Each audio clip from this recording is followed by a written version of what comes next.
لتحضير خبز 10 دقائق يلزمنا 250 غرام فرينة، نقصت منها نصف كاس فرينة، ونضيف لها نصف ملعقة كبيرة خميرة الخبز ونصف ملعقة كبيرة سكر وكأس ماء دافئ، ونتركها تخمر 10 دقائق. ها هي النتيجة. باقي المقادير: ربع كأس زيت، ملعقة صغيرة ملح، ملعقة كبيرة حليب غبرة وبيضة، والماء الدافئ.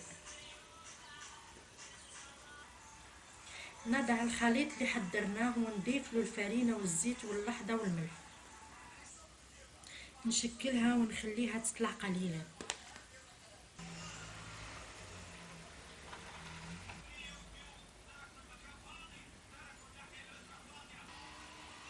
قبل ما تطلع ندهنوها بالصفار ونزينوها بحبة حلاوة ولا السانوش، من بعد نخلوها تخمر قليلا. ندخلها للفرن.